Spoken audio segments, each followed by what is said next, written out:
कुछ थोड़ी कहना है सर शायद ही किसी को समय। क्या? ठीक है। जी, जी, मैं कुछ कहना चाह वैदिक। रहा था। हाँ। हाँ जी, बोलिए। जी, तो ये बोल आवाज़ आ रही है आपको? जी जी आ रही है। जी, मैं ये बोल रहा हूँ कि वर्ण व्यवस्था को कर्म से मानना, कौन से कर्म? इसी जन्म के कर्म या पूर्व जन्म के कर्म? किस जन्म के कर्म को मान यदि हम पूर्व जन्म के कर्म को मानते हैं, तब तो ये प्रश्न ही नहीं उठता जो उन्होंने अभी किया हुआ है। और यदि हम हम्म, इसी जन्म के कर्म को मानें, तब फिर उत्तर देना, हम्म, जैसे आप अभी शायद फिर मुश्किल हो जाता है उत्तर देना। तो वास्तव में जो वर्ण व्यवस्था है वो कर्म पर आधारित तो है, लेकिन कौन से कर्म? हाँ। पूर्व इसी जन्म के जन्म कर्म, के। नहीं, नहीं, इस जन्म के नहीं। इसी जन्म के। पूर्व इसी जन्म के। पूर्व जन्म में जो हमने कर्म किए हैं उसके अनुसार हमें जन्म नहीं नहीं। मिलता है। उससे जाति नहीं निर्धारित नहीं। होती है, उस जातियों के अनुसार फिर कर्म नहीं होते हैं। नहीं। ये यहाँ आप अलग चले गए हैं, यहीं पे तो अंतर नहीं है। नहीं, ये एक्चुअली कर्म और आप वही बात कहने लगे हैं जो ये लोग कहते हैं कि जाति जन्म से होती है, उसी पे आधार पे आपकी जाति बन जाती है। जी, जी, कर्म का इसमें कोई रोल जाति नहीं है। जाति का जो अर्थ है वो जन्म ही है। जाति का अर्थ क्या निकलता नहीं है? आप आप बात संस्कृत संस्कृत यदि आप पढ़ें तो उसका अर्थ क्या निकलता है? जन्म ही देखिए, है दो वो। दो दो चीजों पे आप दो पॉइंट लेके चल रहे हैं एक साथ, उन पे कैसे बात करेंगे? एक आप लेके चल रहे हैं फैक्ट, और दूसरा आप लेके चल रहे हैं प्रैक्टिस। जो समाज में प्रैक्टिस है वो फैक्ट के ऊपर थोड़ी है। आप बात फैक्ट की कर रहे हैं, मैं आपके साथ सहमत हूं कि जाति का मतलब होता है जन्म से, लेकिन रुकिए फैक्ट ये नहीं रुकिए, है, वर्ण अब व्यवस्था मेरे को जन्म से थी ही नहीं। रुकिए, मुझे डील करने दीजिए इनको। ऐसा है, ये कंफ्यूज है कर्म फल व्यवस्था पे। और हाँ वो इन्होंने एक अभी अलग संस्कृत का, कॉन्सेप्ट है। इन्होंने अभी एक बात बोली है कि अगर आपने संस्कृत पढ़ी है। चलिए बताइए भाई साहब, व्यास के हिसाब से उन्होंने क्या वर्ण का श्लोक दिया है, चलिए बताइए। क्या बोल रहे हैं आप? दोबारा से प्रश्न करेंगे जरा।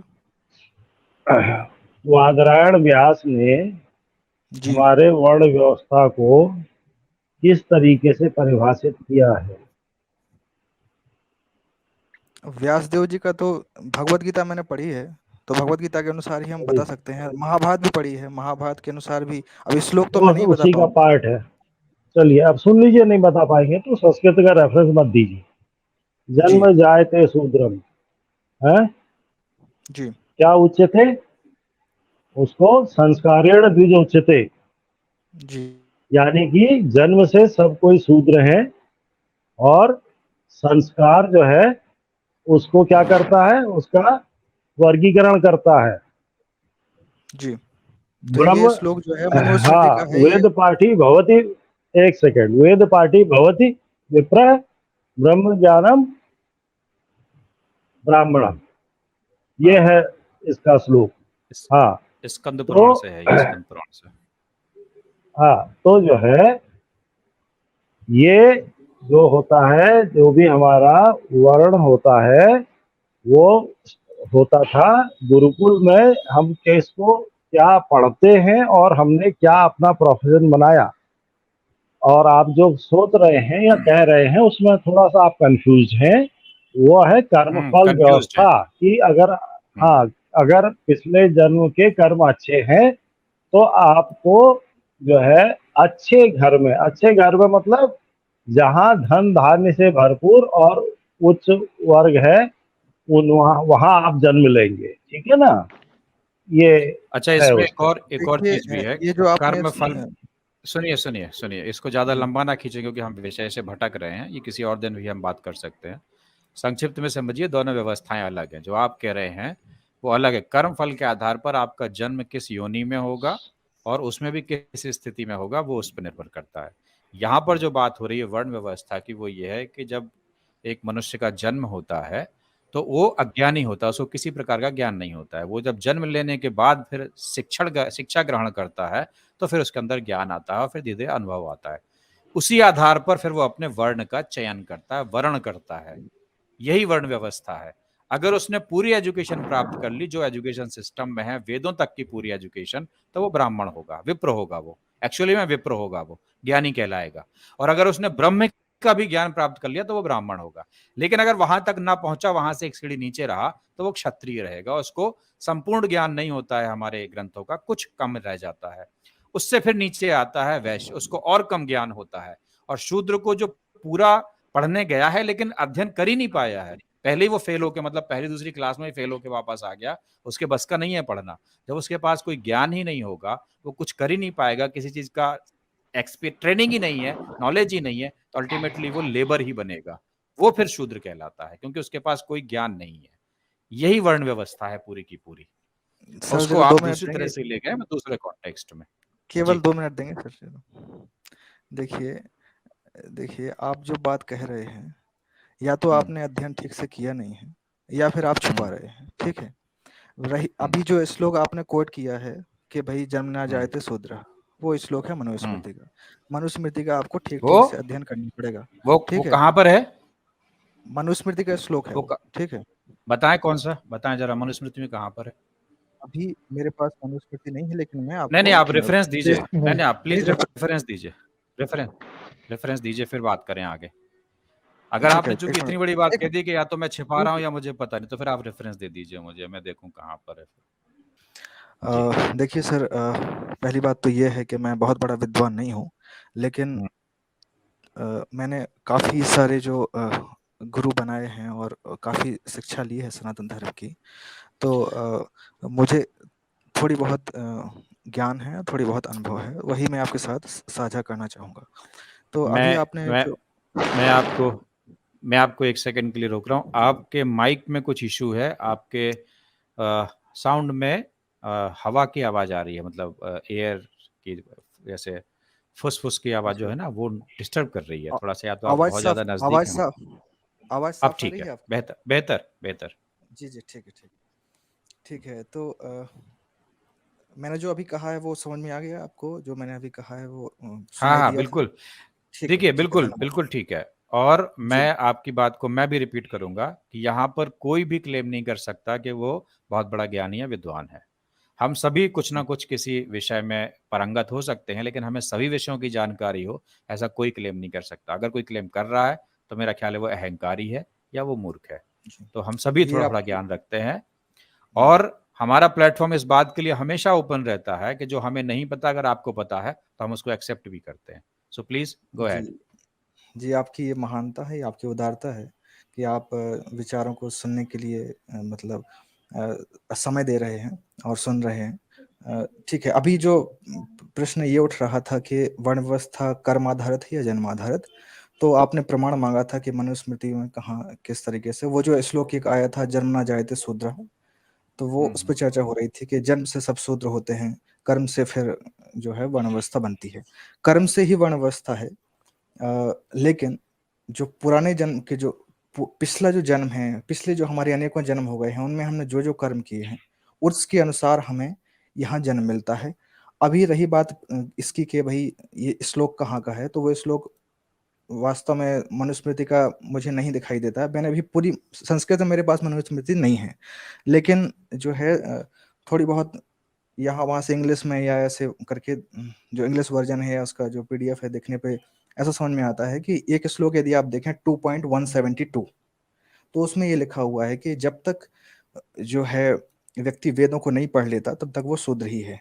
तो इस माध्यम से भी कहा जा सकता है कि सभी शूद्र हैं, जन्म से सब शूद्र हैं। इस श्लोक का इस मनुस्मृति के इस श्लोक को कोट करके भी लोग ये प्रश्न उठा सकते हैं कि जन्म से सभी शूद्र हैं, लेकिन वास्तव में ऐसा नहीं है।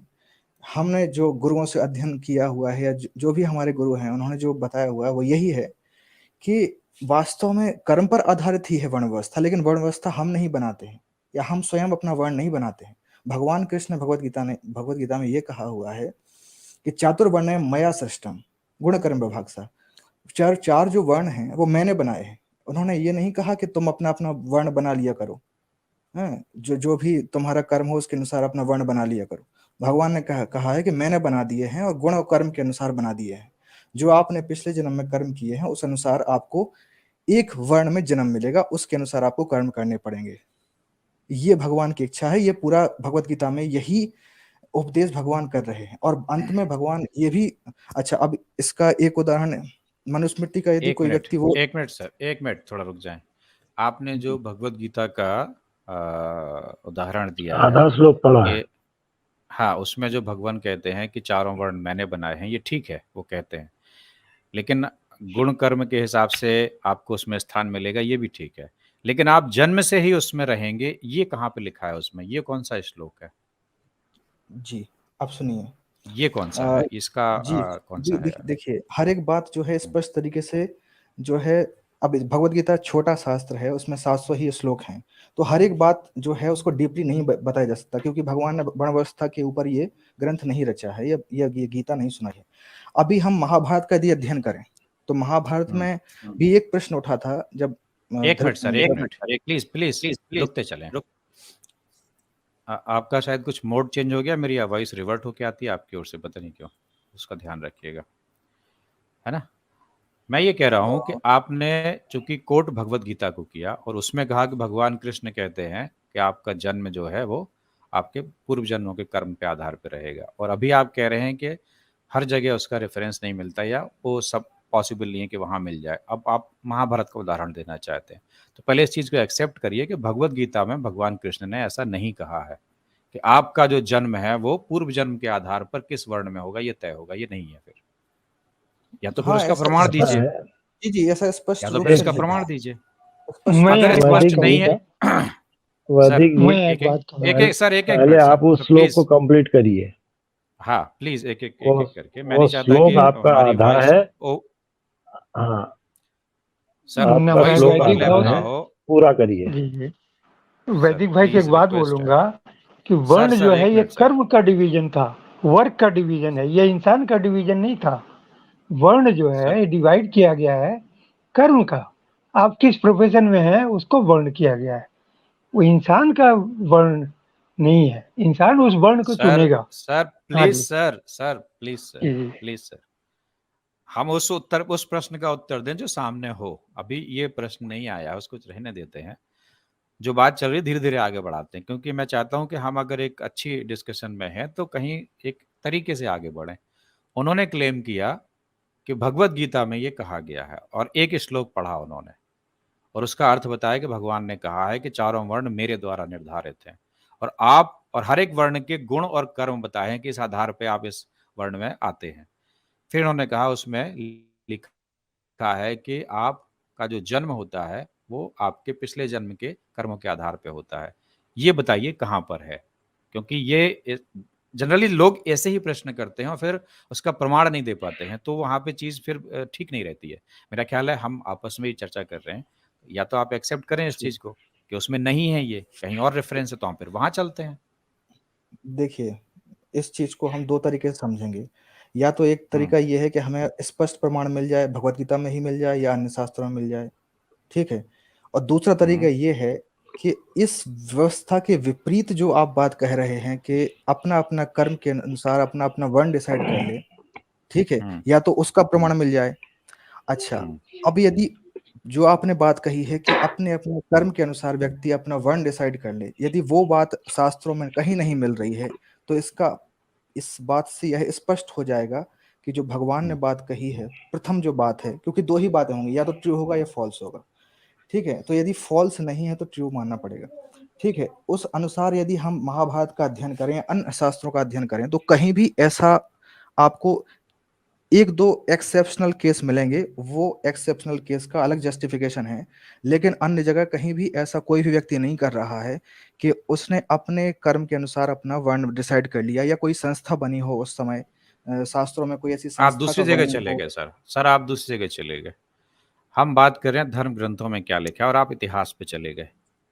आप नहीं, कहने नहीं, लगे धर्म कि हाँ, ऐसा ग्रंथों की कोई बात वर्णन नहीं मिलता है, किसी ने धर्म ऐसा किया हो। इतिहास पे नहीं, छोड़ नहीं, दीजिए ना अभी। धर्म ग्रंथों की बात कर रहा हूँ मैं। धर्म ग्रंथों में हाँ, ऐसा कोई वर्णन नहीं मिलता है जहाँ सर 2 पे चीज़ें अलग हैं। मैं पहले समझिए वैदिक जी, डिस्कशन का एक जो तरीका होता है। आप कह रहे हैं कि किसी ग्रंथ में नहीं मिलता कि किसी ने स्वयं से वर्ण बदला हो। ये इतिहास है। इतिहास मीन्स कुछ हुआ है किसी के जीवन में। और धर्म ग्रंथ अलग है। धर्म ग्रंथ कहता है कि ऐसा होना चाहिए। धर्म ग्रंथ आपको डायरेक्शन देता है या एक्सप्लेनेशन देता है। कोई करता है या नहीं करता है वो इतिहास में हो गया। That is a his part of history. उसको छोड़ दीजिए कि इतिहास में मिलता है, किसी में मिलता है, नहीं मिलता, वो छोड़ दीजिए।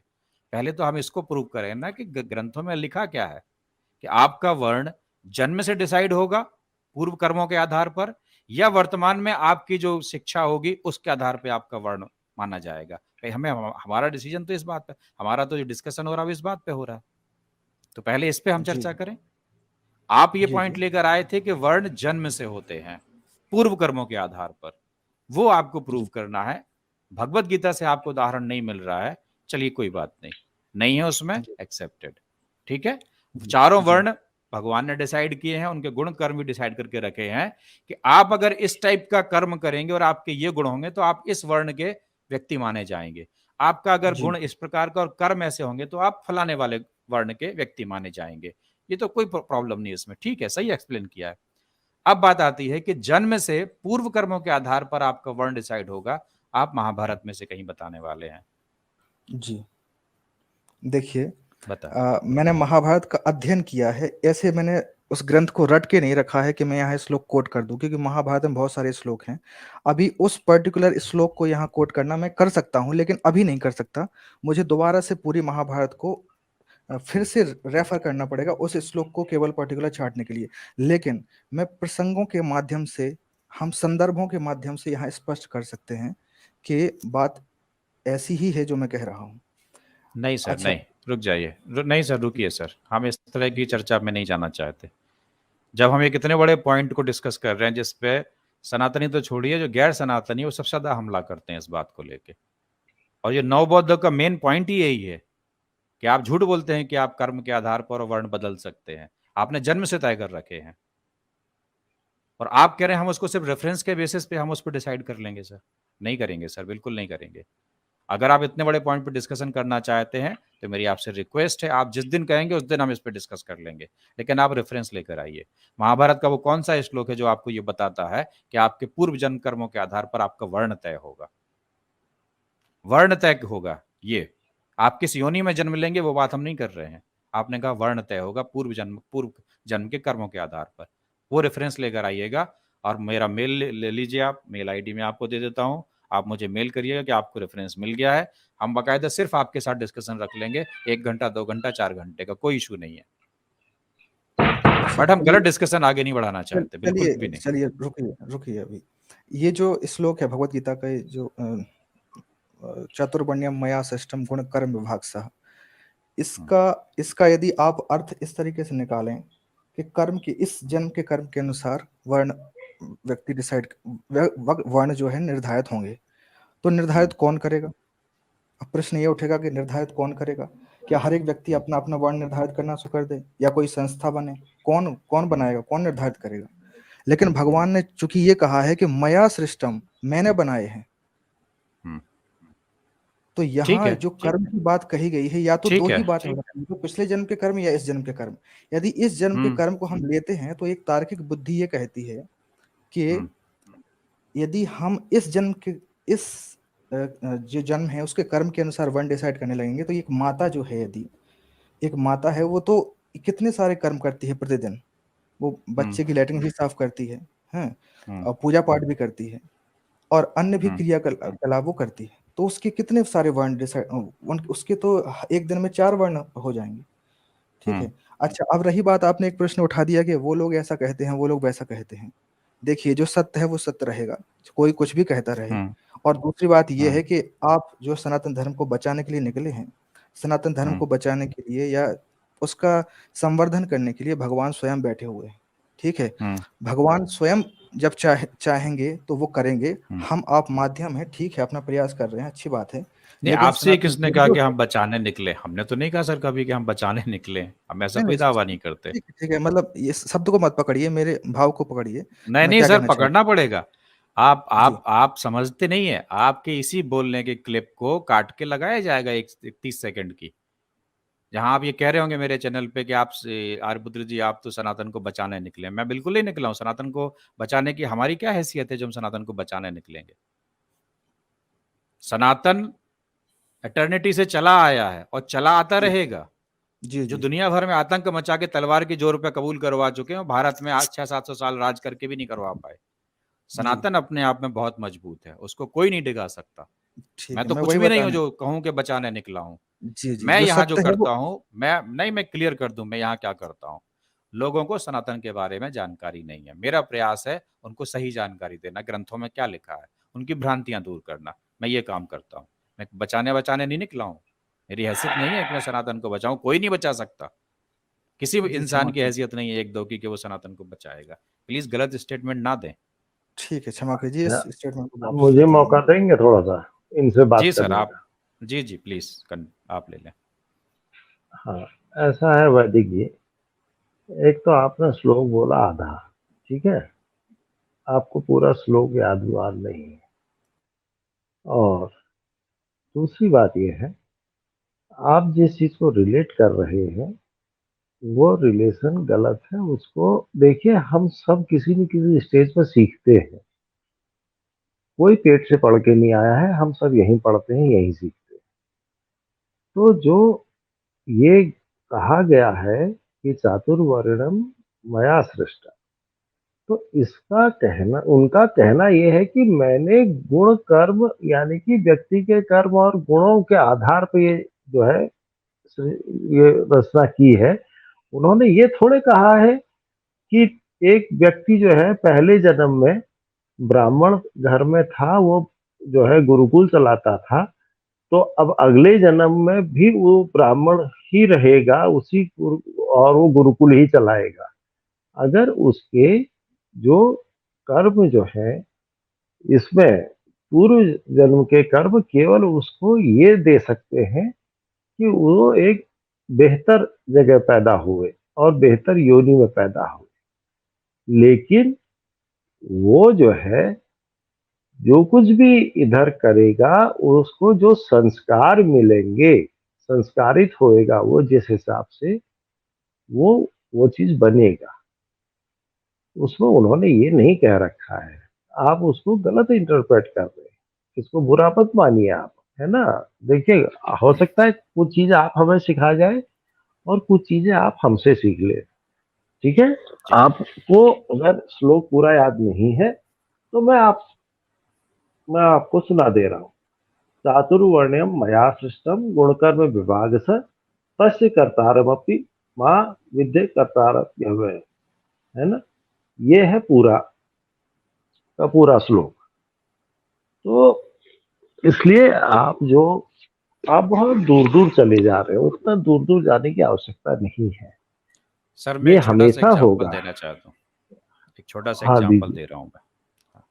हाँ दीजिए। मान लीजिए गवर्नमेंट ने एक रूल बना दिया कि एक ऐसा व्यक्ति जो समाज को पढ़ाने लिखाने का काम करेगा, मैं गवर्नमेंट उसे शिक्षक कहेगी कि ये शिक्षा का कार्य कर रहा है, शिक्षक माना जाएगा।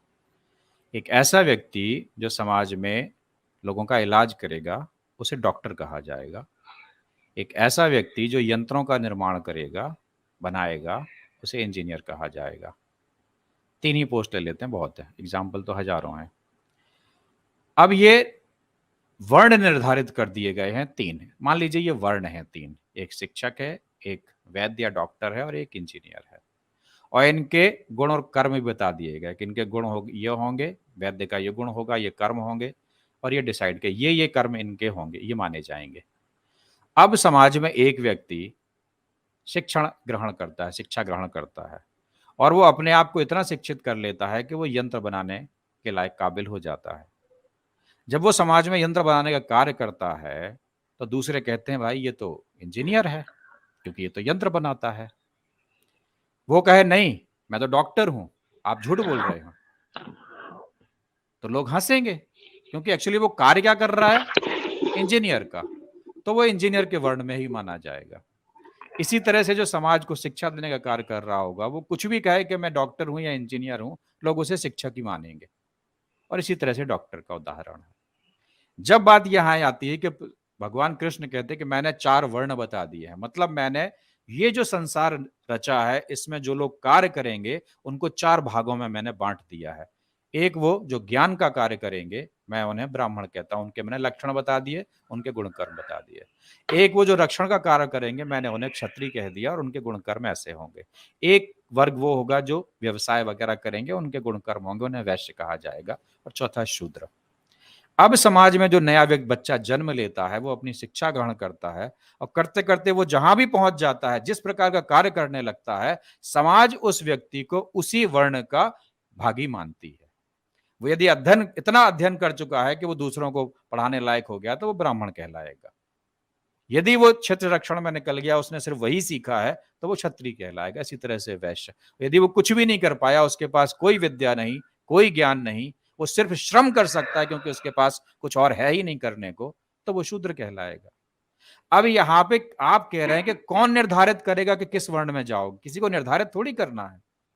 आप समाज में जो कार्य करेंगे, उस कार्य के आधार पर आपका वर्ण माना जाएगा कि आप इस वर्ण के धारी हैं, आप ये वर्ण धारण करते हैं। अब कोई ब्राह्मण है, वो कार्य कर रहा है ब्राह्मण का, अध्यापन का, और वो कहे नहीं मैं तो क्षत्रिय हूं। अरे समाज कर रहा है, भैया आप पढ़ाते लिखाते हो, आप आचार्य का काम करते हो, आप पुरोहितगिरी कर रहे हो, क्षत्रिय कैसे बोलोगे खुद को आप? तो व्यक्ति निर्धारित नहीं कर सकता अपना वर्ण। वो जो कर्म करेगा उसके आधार पर समाज ये जानेगा कि आप इस वर्ण के धारक हैं, आप इस वर्ण के हिस्सा हैं। वो खुद को कुछ भी बोलता रहे, उससे क्या होता है? और वो मान लीजिए चाहता भी है कि मैं तो ब्राह्मण बनना चाहता हूं, लेकिन उसके अंदर वो ज्ञान ही नहीं है, तो उसके चाहने से भी वर्ण नहीं मिलेगा उसको। मिलेगा वही जो वो कर्म करेगा जीवन में। ये इसकी पूरी व्याख्या है। अब मुझे नहीं पता आप इसको किस तरह से समझ रहे हैं। जी वैदिक जी। ठीक है सर, बहुत बहुत धन्यवाद।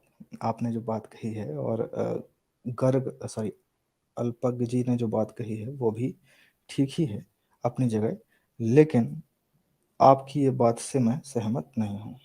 पहली बात ये है कि आप जो बात कहते हैं, मैं जो बात कहता हूँ उसका तो आप प्रमाण मांगने लगते हैं, लेकिन अपनी बात का जो है संदर्भों सहित एग्जाम्पल देकर और विभिन्न प्रकार की युक्तियां देकर आप अपनी बात को पुष्ट करते हैं, शास्त्रों का प्रमाण आप नहीं देते। अच्छा, रही बात अल्पज्ञ जी की, जिन्होंने कहा आधा श्लोक कोट किया है मैंने। रुक देखिए, मैं जाइए, मैं ज्ञानी नहीं प्रमाण हूँ, देता मैंने हूँ। पहले आपने मांगा होता तो मैं देता, आपने मांगा होता तो मैं देता। मैं दे रहा हूँ, रुक जाइए, यहीं रुक जाइए भाई, दे रहा हूँ प्रमाण आपको।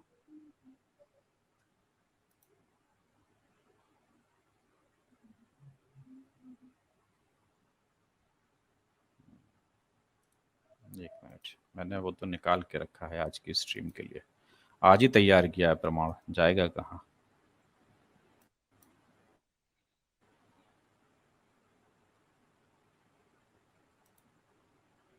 तब तक मैं निपट लूं इनसे, इनका जो ऑब्जेक्शन मेरे हाँ प्रति हाँ, है। तब तक आप बात करिए। हाँ हाँ, आप बात करें, मैं निकाल रहा हूँ प्रमाण, आज ही मैंने बनाया है। हाँ बोलिए भाई। मैंने आपसे कहा था कि हाँ आप आधा श्लोक वो कर रहे हैं, उसमें आपत्ति क्या है? मैंने आपको पूरा श्लोक सुना दिया, चलिए बताइए। देखिए, पहली बात तो आपने कहा कि आधा श्लोक कोट कर रहे हैं। मैंने पहले कह दिया था कि मैं ज्ञानी ठीक नहीं है। हूँ, मैं केवल अपनी बात के लिए रखने के लिए यहाँ पे आया हूँ, और मुझे बुद्धि विवेक है, जितना अनुभव है वो बता रहा हूँ। ठीक है, आधा श्लोक मैंने कोट किया, आधे श्लोक से ही बात पुष्ट हो जाती है जो मैंने कही है, लेकिन आपने उसका पूरा श्लोक बता दिया, लेकिन नहीं बताया। आप पूरा अर्थ बताएं और अपने जो मत है उस पूरे श्लोक से अपने मत को पुष्ट करें। सर ये आप लीजिए, ना पहले आप ये इसको, देख लीजिए जो मैंने सामने रख, सर आप मैंने आपके सामने रख साथ दिया है। समस्या। सर अल्पज्ञ हाँ जी, ठीक, ये आ बोलिए गया बोलिए। सर सामने। ये स्कंद पुराण से है और वॉल्यूम 18 बुक 6 नगर कांड से है, चैप्टर 239, और इसका ये 31वां श्लोक है। जन्मना जायते शूद्र संस्कारात् भवेद द्विजः वेद पाठात् भवेद विप्रः ब्रह्म जानानीति ब्राह्मणः। स्कंद पुराण में षोडशोपचार पूजन के अंतर्गत अष्टम उपचार में ब्रह्मा द्वारा नारद को बताया गया है, जन्म से प्रत्येक मनुष्य शूद्र होगा, मतलब उसका जो जन्म होगा उसको शूद्र वर्ण में ही कहा जाएगा, क्योंकि उसको कुछ नहीं आता है, उसके पास कोई ज्ञान नहीं है। संस्कार से द्विज। अब ये संस्कार क्या है कि जैसे ही आप अध्ययन करते हैं, अल्पज्ञ जी आपको बताएंगे कि जब आप अध्ययन करते हैं तो आपका यज्ञोपवीत संस्कार, फिर आपका अध्ययन शुरू होता है, और उसके कितने, फिर आपको कौन कौन से शास्त्र पढ़ने हैं, और अंत में आपको वेद पाठी आप बन जाते हैं। वेद के पठन पाठन से विप्र, मतलब उन्होंने बताया जब आप हाईएस्ट लेवल पे पहुंच जाते हैं, लाइक पीएचडी हम कह सकते हैं आज के समय में सबसे हाईएस्ट डिग्री है मान लीजिए, तो वेद के पठन पाठन से आप विप्र, मतलब सबसे उच्च कोटि में आप विप्र यानी विद्वान, ज्ञानी, the one who has the knowledge, वो माने जाएंगे। जो ब्रह्मा को जानता है वो ब्राह्मण कहलाएगा। यहाँ पे दोनों में बिल्कुल क्लियरली डिफरेंशिएट किया है कि विप्र और ब्राह्मण ये दो अलग हैं। विप्र वो है जिसके पास वेदों का नॉलेज है, और ब्राह्मण वो है जो ब्रह्म का ज्ञान रखता है। और बाकी बीच में उन्होंने कहा है कि उसी आधार पर, संस्कार के हिसाब से आप वैश्य भी बनेंगे, उसी हिसाब से आप क्षत्रिय भी बनेंगे। ये है जो मैंने आपको समझाया, और वो मेरे सामने आपको दिखा भी दिया है। जी वैदिक जी। देखिए, ये जो एक अकेला श्लोक है, इससे भी बातें पुष्ट नहीं होती हैं। देखिए, इस श्लोक का जो अर्थ निकाला गया है वो ठीक है, सही है अर्थ, कोई दिक्कत नहीं है उसमें। लेकिन इससे ये अभी इससे आप, पहली बात तो आपने केवल एक ही श्लोक कोट किया है, उसका अर्थ निकाल दिया, ठीक है। लेकिन अन्य श्लोक भी देखें, जैसे इसी तरह का एक श्लोक मिलता है मनुस्मृति में, ठीक है जी, 2.172। उसमें भी ये कहा गया है कि जब तक ये संस्कार नहीं होते तब तक सभी शूद्र ही हैं, ठीक है। लेकिन आगे की जब हम 2.36 या 2.38 देखते हैं, वहाँ पे ये कहा गया है कि ब्राह्मण जो बालक है उसका जो संस्कार है वो 8 वर्ष में प्रारंभ हो जाना चाहिए, 8 वर्ष में कर देना चाहिए। और लास्ट जो टाइम दिया गया है, वो वर्ष दिया गया है 16।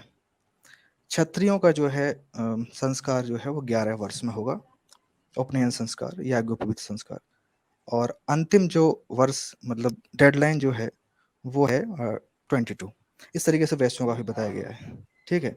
अब यदि हम ऐसा मान लें कि अपने अपने कर्मों के हिसाब से डिसाइड होगा, तो फिर ऐसा इस श्लोक का आप अर्थ कैसे निकालेंगे? उन्होंने कह दिया ब्राह्मण बालक, अभी तो उसने कुछ कर्म ही नहीं किए, 8 साल उम्र है, अभी क्या कर्म, खेला कूदा है केवल वो।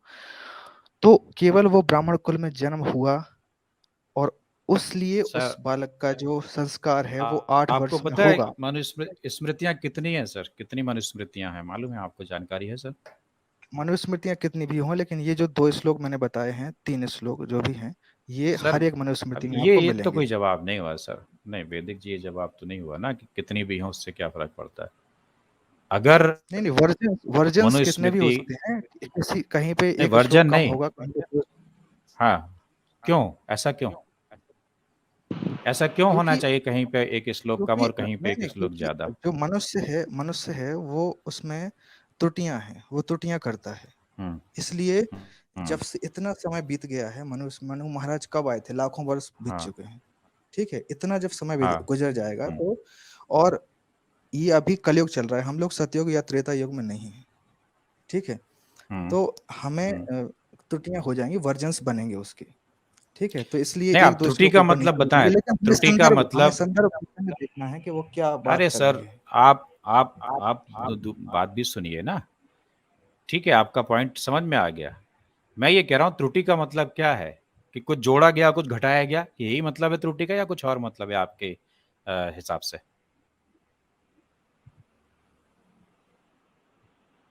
हाँ, बताइए क्या मतलब है ये त्रुटि? त्रुटि का मतलब ये हो सकता है कि हम्म, विस्मृति, स्मरण न होने के कारण एक आध 2 श्लोक छूट गए हों, या स्मरण हम्म, जो है कभी कभी अर्थ जो है, जितना विवेक होता है व्यक्ति या ऋषि मुनि, उस हम्म। हिसाब से उसका अर्थ निकालते हैं।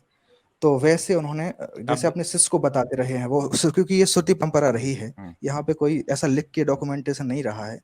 तो अपने शिष्य को उन्होंने हम्म। जो अर्थ बताया, शिष्य ने संस्कृत का ग्रामर के हिसाब से अपना कुछ अर्थ बना के फिर आगे आगे उसको ट्रांसमिट किया है, ठीक है। तो त्रुटियां हो सकती हैं, लेकिन हमें पूरे तो ग्रंथ सर को एक त्रुटि की पूरी परिभाषा तरह, जो आप दे रहे हैं, श्रीमान श्रीमान, त्रुटि की परिभाषा जो आप दे रहे हैं, क्या वो सर्वमान्य परिभाषा है?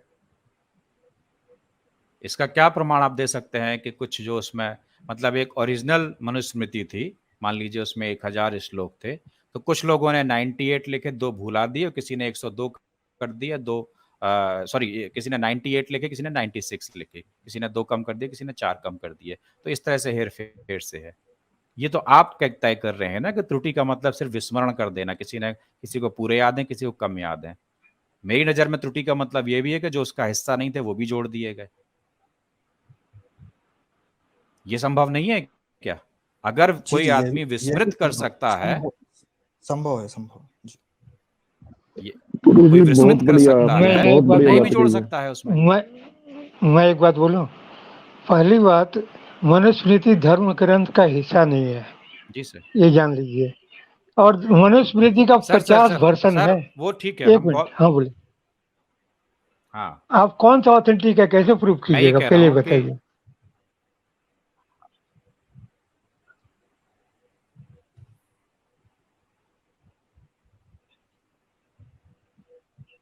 बात आवाज चली वैदिक गई। जी, जो मैंने, नहीं आवाज नहीं चलेगी सर, हम जो पॉइंट पर डिस्कस कर रहे हैं मैं चाहता हूँ उससे आगे बढ़ें। वैदिक जी ने कहा कि इतने सारे वर्जन का मतलब यह है कि उनमें त्रुटि हुई है, और त्रुटि की परिभाषा उन्होंने अपने हिसाब से तय की। मैं कह रहा हूं त्रुटि का मतलब यह भी है कि उसमें प्रक्षिप्त है, जोड़े गए हैं। आप मेरी बात को नकार दीजिए कि नहीं साहब जोड़े नहीं गए, आप सील सर्टिफाई कर सकते हैं कि एक भी नहीं जोड़ा गया है, आप सर्टिफाई कर दीजिए, मैं सरेंडर कर देता हूं आपके आगे। बोलिए। देखिए, मैं पहले ही बोल चुका हूँ, मैं आपकी बात से सहमत हूँ। एक मिनट रुक जाइए, अगर आप सहमत हैं तो फिर इस बात की क्या सत्यता है कि जो आप प्रमाण दे रहे हैं वो त्रुटिवश जोड़ा नहीं गया है, जानबूझकर जोड़ा नहीं गया है? क्या प्रमाण है इस बात का? आप कह रहे हैं इस कि नहीं बात साहब का वो है, मैं कहता हूं वो गलत है, वो प्रक्षिप्त ठीक है, है। धन्यवाद। अब मैं उत्तर दूं आपको। देखिए, जी। हमें यदि किसी भी प्रसंग को समझना है, कोई भी प्रसंग हो, तो हम एक शास्त्र से नहीं अनेकों शास्त्रों से उसको मिलाने का प्रयास करेंगे। ठीक है। मैंने जो बात कही है कि जन्म से जो है वो ब्राह्मण होते रहे हैं, जिनका जन्म जो है ब्राह्मण कुल में होता रहा है, उनको 8 वर्ष में संस्कार होता रहा है। ये बात जो है, अब हम रामायण को और महाभारत, ये इतिहास भले ही हैं, लेकिन इनको धर्म शास्त्रों की गिनती में रखा गया है और ये धर्मशास्त्र कहलाते हैं। तो जब हम नहीं इनका सर, अध्ययन नहीं, करते हैं, ये आप गलत उदाहरण दे रहे हैं। किसी ने अपने जीवन में क्या पालन किया है उससे ये साबित नहीं होता कि धर्म ग्रंथों में वही लिखा हुआ है, बिल्कुल नहीं होता सर। आप अगर इस तरह का उदाहरण देंगे तो ये अतार्किक है पूरी तरह। सनातन समाज भी महाभारत और रामायण जैसे ग्रंथों को सम्मान की दृष्टि से देखने के लिए उन्हें धर्म ग्रंथ कहता है, अन्यथा वो इतिहास ग्रंथ ही है। प्लीज ऐसा उदाहरण ना दें, जबरदस्ती अपना पॉइंट प्रूव करने के लिए इस तरह का प्रयोजन ना करें, ये अच्छा नहीं लगता। रेफरेंस आप धर्म ग्रंथ का दीजिए, जैसे मैंने आपको एक श्लोक कोट के दिया कि भाई उसमें ये समझाया गया है। अब इसमें समझाया गया कुछ और, कोई फॉलो कुछ और कर रहा है लाइफ में, उससे क्या फर्क पड़ता है? वो गलत कर रहा है भाई, वो गलत कर रहा है। वर्ण व्यवस्था यही थी, आगे चल के जिसने भी, जिसको आपको इल्जाम देना हो, ब्राह्मणों को, क्षत्रियों को, वैश्यों को, जिसको इल्जाम देना हो दे दीजिए। उन्होंने इस व्यवस्था को पारिवारिक बना लिया। उन्होंने कहा नहीं अब शिक्षा की जरूरत नहीं है, हम तो ब्राह्मण है, हमारा बेटा ब्राह्मण ही माना जाएगा, लीजिए, बिगाड़ दी उन्होंने व्यवस्था।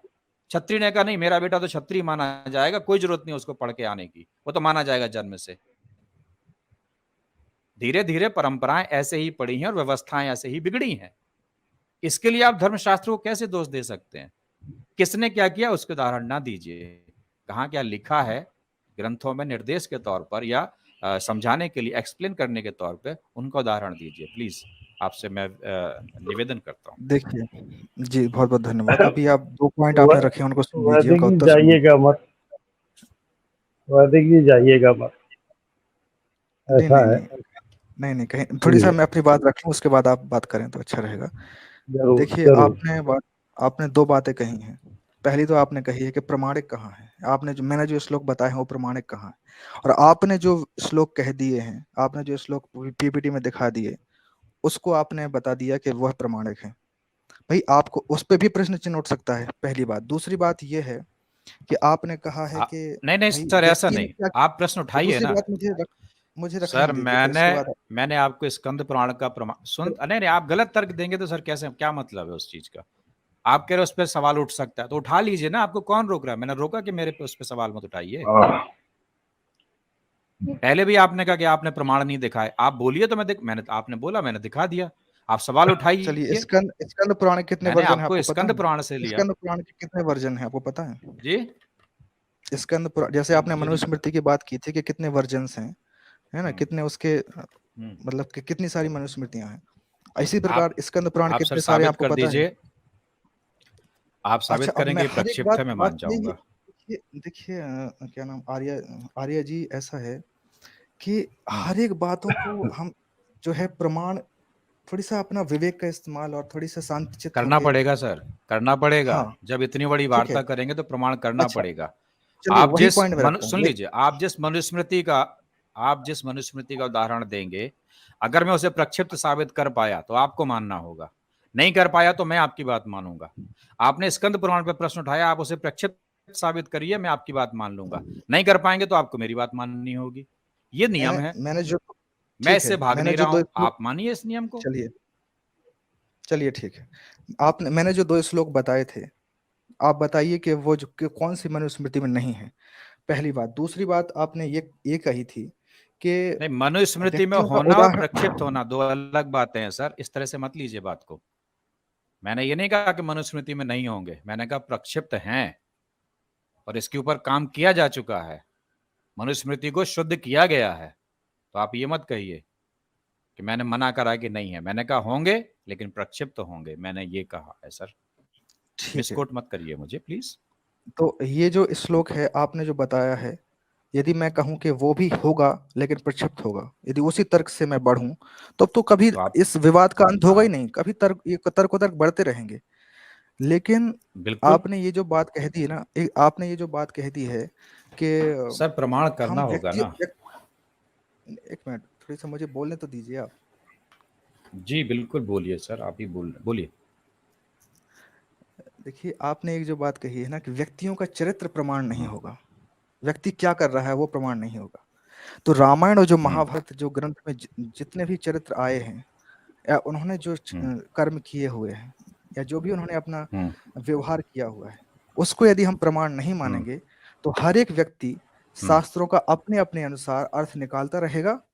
और ये जो है सनातन धर्म जो है, आप मतलब का कोई भी व्यक्ति कभी भी जो है इकट्ठे नहीं हो पाएंगे, कभी भी हम एक संघ नहीं बन पाएगा। हमें हम्म, अब इसी इसी प्रकार का जो एक विवाद है वो कब हुआ था, जब अ, युधिष्ठिर महाराज जो हैं वो वन में थे। उस समय एक प्रश्न ये उठा था कि शास्त्रों के इतने इतने अर्थ निकलते हैं, ऐसे ऐसे मत हैं, किसको बात माने किसको छोड़े। तो वहां पे एक ऋषि थे, शायद भगवान व्यासदेव ही थे या मार्कंडे जी थे, उन्होंने एक बात कही थी। उन्होंने कहा था कि देखिए राजन, शास्त्रों के बहुत बहुत प्रकार से अर्थ निकाले जाते हैं और होते हैं, अनेक प्रकार ऋषियों का अलग अलग मत होता है, ठीक है। लेकिन उन्होंने एक बात कही है, महाजनो येन गता सुपंथा। इसका जो समाधान है वो क्या है? इसका समाधान ये है कि जो महाजन जिस तरीके से आचरण कर गए हैं, महाजनों ने जो हमें रास्ता दिखा दिया है, उसी आचरण का पालन करना, वही शास्त्रों का ठीक ठीक अर्थ माना जाएगा। और इसी से विवाद का अंत भी होगा। इस तरीके से यदि आप मुझसे प्रमाण मांगते रहेंगे, मैं आपसे प्रमाण मांगता रहूंगा, या मैं अपना मत बनाता रहूंगा, आप अपना मत बनाएंगे, चार लोग और आएंगे, वो अपने हिसाब से संस्कृत पढ़ के, जितनी उनमें बुद्धि विवेक है, जितना अनुभव है, उसके हिसाब से अर्थ निकालते रहेंगे, ये विवाद कभी खत्म नहीं होगा। तो हमें वास्तव में जो रामायण और महाभारत जो ग्रंथ हैं, उनमें जो महापुरुषों के जो चरित्र हैं, उन्हीं का अनुसरण करने से हम इस बात को खत्म कर सकते हैं, अन्यथा ये कभी खत्म नहीं होगा। और इसीलिए उन्होंने आपकी कहा बात हुआ है कि महाजनो आपकी येन बात गता हुई हो तो मैं सुपंथा। कुछ कहूँ सर, आपकी जी बात बोलिए। हो गई हो तो मैं कुछ कहूँ सर। जब हम देखते हैं कि हमारे बहुत सारे ग्रंथों में प्रक्षिप्त की बात है, मनुस्मृति के तो स्पष्ट तौर पे है, आपने स्कंद पुराण पे भी सवाल उठा दिए, फिर ये बात तो फिर महाभारत और रामायण पर भी चली जाती है, तो उनमें भी प्रक्षिप्त हो सकता है। इसका मतलब रामायण और महाभारत से आप जिस चरित्र का उदाहरण देना चाहते हैं कि उस चरित्र ने अपने जीवन में ये कार्य किया और इस तरह से धर्म को प्रूव किया, प्रमाणित किया, तो हो सकता है वो प्रक्षिप्त अंश हो।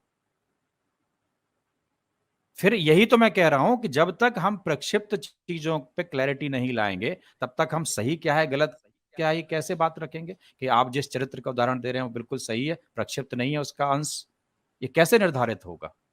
आज आप आप ही यहां प्रूव बताइए। करके चले जाएं किसी कैरेक्टर का एग्जाम्पल देके कि उसने अपने जीवन में ये किया है, इससे साबित होता है रेफरेंस के आधार पर कि ये नियम था धर्म का। दूसरा कभी आगे चल के साबित कर देगा साहब वो अंश तो प्रक्षिप्त था, तो बात खत्म हो गई वहां पे। फिर चलिए, इस विवाद का अंत कैसे होगा आप ही बताइए। क्या इस तरीके से वाद विवाद करने से या अपना अपना मत बना लेने से इस वाद विवाद का अंत कभी होगा?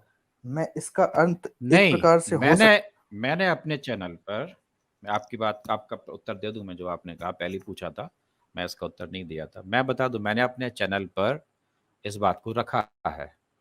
चूंकि मेरी आवाज़ उतनी नहीं पहुंचती, छोटी सी आवाज़ है, मेरा ये मत है कि हमारे धर्माचार्यों को, हमारे विद्वानों को, धर्माचार्य वो हैं जो धर्म स्थलों पे शीर्ष स्थानों पर बैठे हैं, जैसे मठों में बैठे हैं।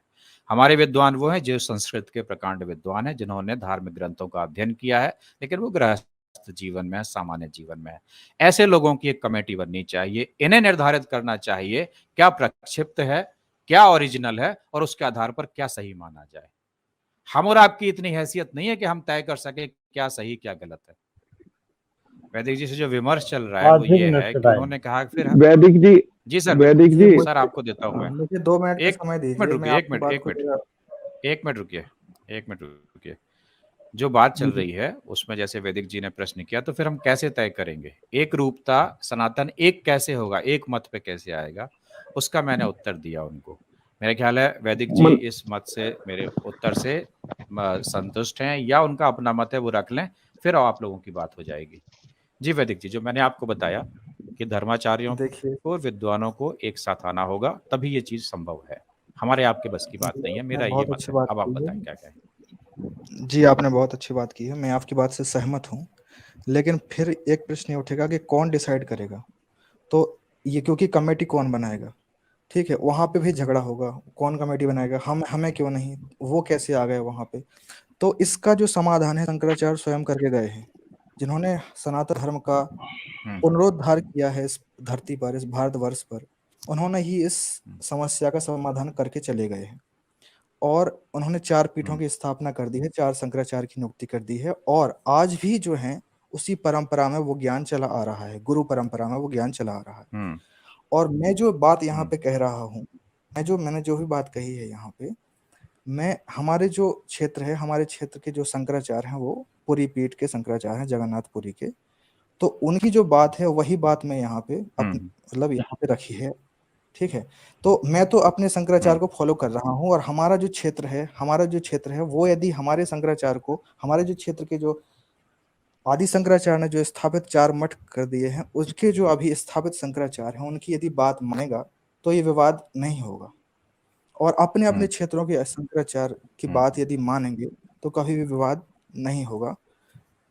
इसका समाधान ऐसे होगा, यदि कमेटी हम बनाने चलेंगे तो कमेटी में आपका मतलब ये कमेटी को, हाँ जी जी। देखिए, इस यहाँ पर फिर वही बात जो आपने कही ना, आपने ही उसका उत्तर भी दिया, मतलब एक काउंटर रखा कि अगर चारों मठों के शंकराचार्यों में एक मत नहीं है तो फिर विवाद कभी नहीं सुलझेगा।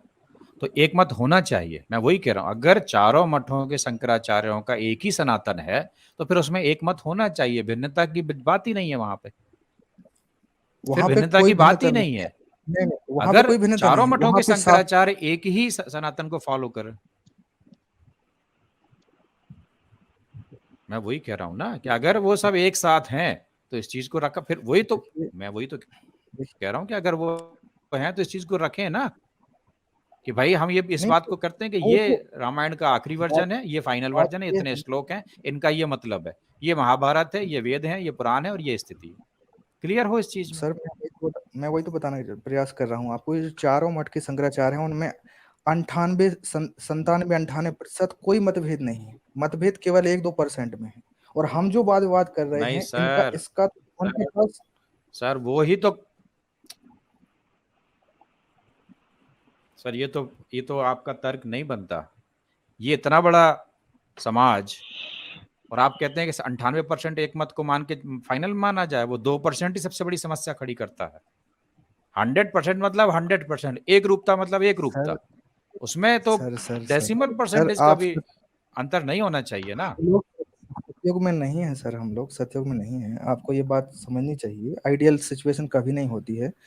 नहीं ये नहीं, जो सतयुग कलयुग की शंकराचार्य है ना, बात उनके नहीं है सर। सिद्धांतों में कोई मतभेद नहीं है। ये जो हम वाद विवाद कर रहे हैं ना जिस टॉपिक पे, इसका समाधान तो चारों शंकराचार्य के पास आप चले जाइए, वो बता देंगे आपको। एक मत से बता देंगे, एक स्वर से बता देंगे।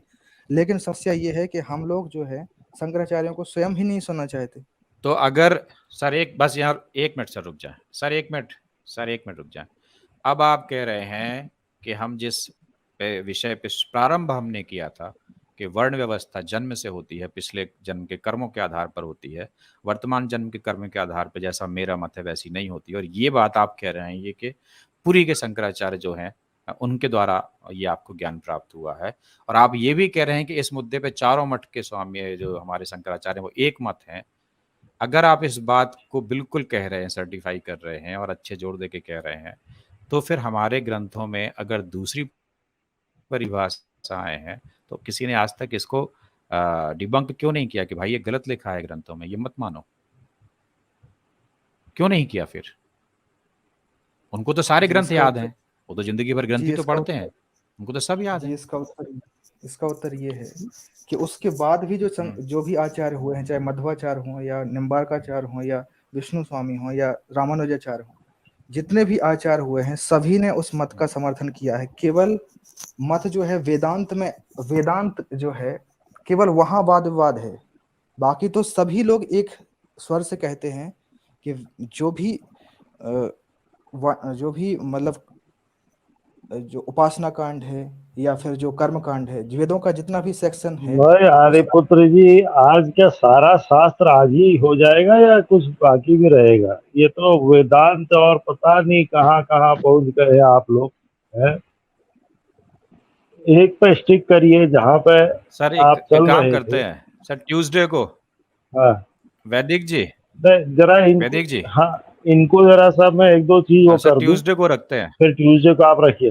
हाँ, ट्यूसडे को आप रखिएगा, लेकिन इनको मैं एक दो चीजें बोल देता मैं हूँ। 1 मिनट सर, आप रखिएगा सर। आप एक, हाँ सर, एक एक मुझे 1 मिनट का समय दीजिए बस। वैदिक जी आप तैयार हैं हम ट्यूसडे को इस पे चर्चा करें, डिटेल से डिस्कस करें? आप तैयार हैं क्या इसके लिए? क्योंकि अब हमारी ट्यूसडे स्ट्रीम में ऑलरेडी 3 घंटे की हो गई है और 3 4 5 लोग स्ट्रीम में जुड़े हुए भी, उनका भी पॉइंट लेना है, तो मेरे ख्याल 1 घंटा लग जाएगा। और तो क्या आप ट्यूसडे को तैयार है? तो हम ट्यूसडे को 9 बजे इस स्ट्रीम को रखते हैं, आप इनवाइटेड हैं, फिर हम इस पर चर्चा करें दोबारा। बताइए, देखिए, चर्चा तो ऐसा है कि बताएं इसका सर। चर्चाओं का कोई अंत नहीं है। मैं तो आ जाऊंगा चर्चा करने के लिए, मैं समय देखूंगा, प्रयास करूंगा। ट्यूसडे को नहीं तो किसी और दिन कर लेंगे, वो कोई इशू नहीं है। लेकिन आप भी चलिए ठीक समझ है, चुके हैं कि समाधान जो है ठीक है, कमेटी ठीक है, बनाने में है, चलिए, और कमेटी जो है वो शंकराचार्य ठीक है, बना चुके हैं। ठीक, ठीक है। चलिए, मैं एक रिक्वेस्ट कर लूँ पब्लिक से, फिर अल्पक जी को अवसर देता हूँ, फिर सभी साथियों को मैं दूंगा 2-2 मिनट, अपना अपना कमेंट तैयार कर लें, वो क्या कहना चाहते हैं सारे विचारों के ऊपर। समय का बस ध्यान रखिएगा। रिक्वेस्ट ये है साथियों, आप लोग जो चैनल को सपोर्ट कर रहे हैं, बहुत बहुत धन्यवाद आपका। प्लीज़ चैनल को सब्सक्राइब कर लें और बेल आइकन दबा लें। आप जिस रुचि से सुन रहे हैं इस वार्ता को, हमें इसी की आपसे अपेक्षा है कि आप सनातन के प्रति इतना लगाव रखते हैं और आप इस विमर्श में शामिल होना चाहते हैं, तो इस प्रकार के जो हम स्ट्रीम्स करते हैं वो आप तक उसकी नोटिफिकेशन पहुँचे, आपको सूचना पहुँचे और आप चैनल से जुड़ें। इसके लिए प्लीज़ आपसे रिक्वेस्ट है कि चैनल का बटन दबा दें, सब्सक्राइब कर लें और बेल आइकन दबा लें। बहुत बहुत धन्यवाद आप सभी का। जी अल्पक जी, आप बात रखिए और उसके बाद सबसे हम 2-2 मिनट में कमेंट लेते हैं और फिर इसको क्लोज करने की ओर बढ़ते हैं। अल्पक जी। ठीक है, ऐसा है, मैं एक चीज कहता हूँ सबसे पहले कि कहा गया है श्रद्धावानम लभते ज्ञानम। अगर किसी व्यक्ति को ज्ञान चाहिए तो सबसे पहले उसके अंदर श्रद्धा होनी चाहिए ज्ञान के प्रति, तो तभी जो है ज्ञान मिलता है। और दूसरी चीज जो मैं कहूँगा वो ये कहूँगा कि अहंकारम बलम दर्पम कामम क्रोधम च संसृता मामात परदेहेषु प्रदिशंतो अभ्यसूयिका। इसका जब भी ये वैदिक जी हमारे आए डिस्कशन करने, तो इस श्लोक को अच्छे से समझ के आवे। पहले तो श्रद्धावानम लभते ज्ञानम वाले को, फिर इस दूसरे वाले को अहंकारम बलम दर्पम कामम क्रोधम च संसृता वाला, ठीक है। और तीसरी चीज में जो कहने जा रहा हूं वो ये है कि यद्याचरित चरित श्रेष्ठ देवेतरो जन स यत् प्रमाणम कुरुते लोकतस्तनुवर्तते। तो ये तीन चीजें मैं इनको वो कर रहा हूँ, दे रहा हूँ, जिसको कि